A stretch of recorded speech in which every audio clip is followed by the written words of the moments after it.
Son audition à la Commission de Relations extérieures a porté sur l'application et le suivi des accords et conventions pris dans le cadre des organisations régionales et sous-régionales, notamment en ce qui concerne la crise à l'Est et le placement de cadres congolais dans les organisations régionales et sous-régionales.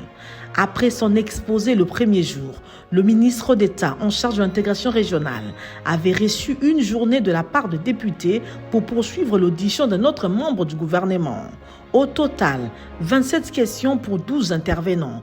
Moussa Nyamwisi a, dans la première partie de sa réponse, mis un accent particulier sur l'armée, qui est le premier dispositif sécuritaire.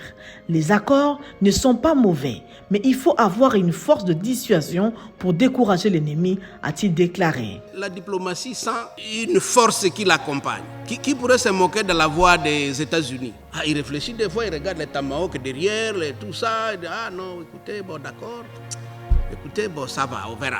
Échange d'avis vis-à-vis des grandes puissances, la Turquie, les Russes, sans parler des grandes puissances, les pays, les P5, les pays du Conseil de sécurité, sont des pays nucléaires aussi. Il y a tout cela. Dans notre région, il y a des pays qui émergent aussi. Concernant la condamnation du Rwanda par les pays de la sous-région, il a rassuré les élus qu'il a vu le président de la République, Félix Antoine Tshisekedi, faire pression à ses homologues à tous les forums pour exiger des sanctions contre le Rwanda. On a des problèmes, il faut le résoudre. J'ai vu le président se poumonner fortement, comme jamais je ne l'ai vu par le passé. Et je ne pense pas que le chef d'État ait fait la même chose dans ce pays pour réclamer des sanctions contre le Rwanda. Ou tout au moins la condamnation. Dans divers forums, là, le vice-président de cette assemblée, le prof Mbat, il a fait le même exercice quelque part. Vous avez suivi. Ça n'a pas bougé dans le sens de ce que nous souhaitions. Même si nous avons raison. Donc il y a des choses que nous devons corriger en interne. Ce n'est pas une perte de temps ce que j'ai dit. C'est une remarque importante pour toutes les autres questions. Ça nous concerne. Nous devons nous réveiller, prendre à bras le corps nos problèmes et commencer à les résoudre au niveau interne. Nous avons besoin d'une organisation forte. La prise de conscience à tout le niveau s'impose, a-t-il martelé. Les budgets destinés à l'armée n'arrivent pas totalement aux concernés, confirment certains élus. Moussa Nyamwisi est d'avis qu'il faut arrêter l'hémorragie et sanctionner les détourneurs.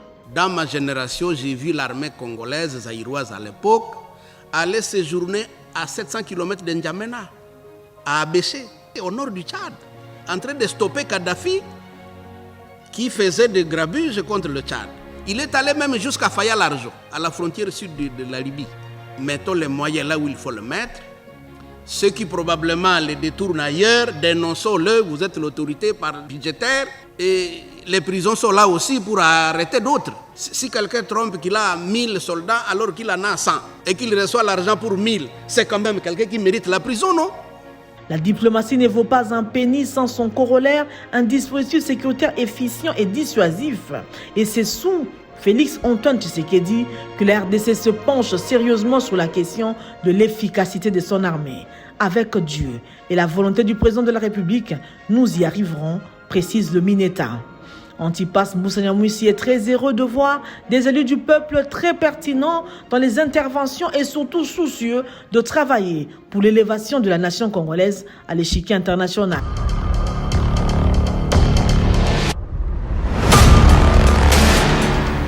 La réforme de notre système de défense fait du chemin, mais l'RDC a encore beaucoup à faire sur ce, a fait comprendre le ministre d'État en charge de l'intégration régionale à la Commission des relations extérieures de l'Assemblée nationale au second tour de son audition ce mercredi 14 juin au Palais du Peuple. Débutée mardi, l'audition du ministre Antipas Moussa Nyamwisi est liée à l'application et le suivi des accords et conventions sous-régionaux portant sur la situation sécuritaire dans l'Est de la RDC ainsi que les placements des nationaux dans les organisations régionales. Moussa Nyamwisi a dénombré 27 questions en tout. La quintessence a tourné autour des enjeux sécuritaires de la RDC au regard de diverses organisations régionales et sous-régionales auxquelles la RDC est membre, à savoir EAC, CEAC, CIRGL et SADC. Un État, c'est un agent de droit international.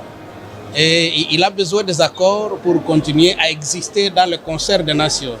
On a besoin de ces accords On a besoin de revendiquer que les autres respectent ce qu'ils ont signé aussi.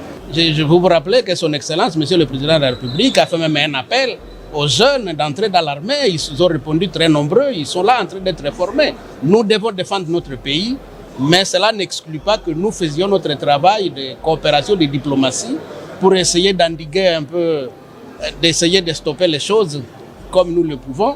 Mais en définitive, nous devons fournir des efforts pour défendre notre pays. Nous avons le droit de le faire et l'obligation même.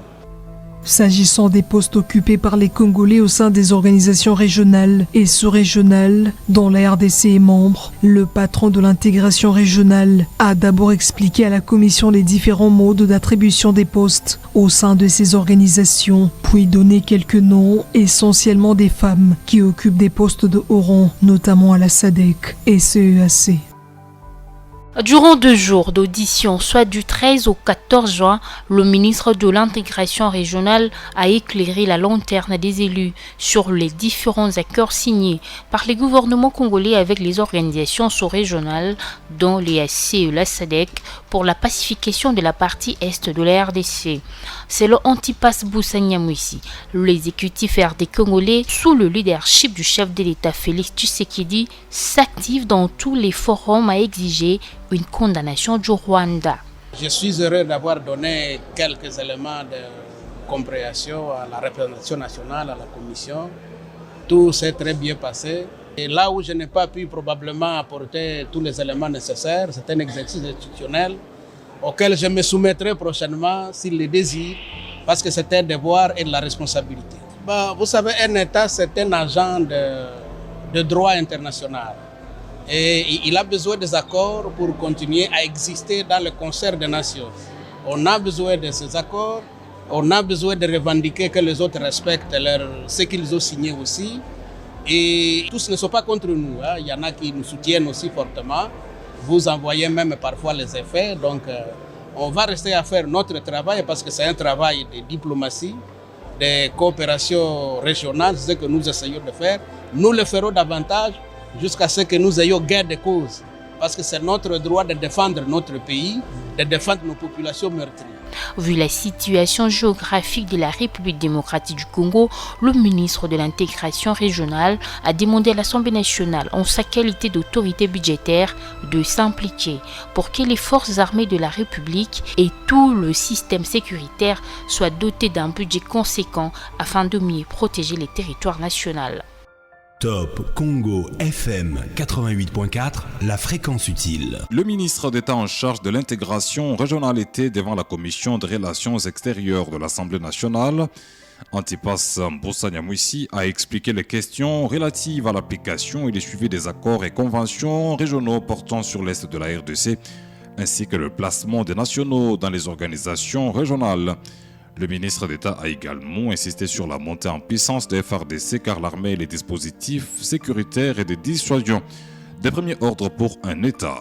C'était un devoir de redevabilité institutionnelle. J'ai répondu à un appel de la Chambre de contrôle, le Parlement, l'Assemblée nationale. Il était question de leur donner l'état des lieux sur la participation de notre pays dans les organisations régionales, économiques régionales, à la lumière des problèmes de sécurité qui prévaut à l'Est depuis finalement bientôt un quart de siècle, hein. Mais avec la résurgence des difficultés actuelles, des attaques actuelles du M23 et de ses alliés, je me mets aussi le niveau de représentation des cadres congolais dans toutes ces différentes organisations sous-régionales. Et je suis heureux d'avoir donné quelques éléments de compréhension à la représentation nationale, à la commission. Tout s'est très bien passé parce que c'est notre droit de défendre notre pays, de défendre nos populations meurtries.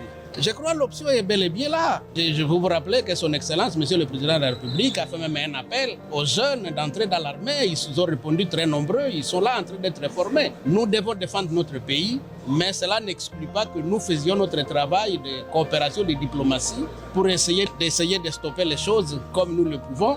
Mais en définitive, nous devons fournir des efforts pour défendre notre pays. Nous avons le droit de le faire et l'obligation même. Top Congo FM 88.4, la fréquence utile.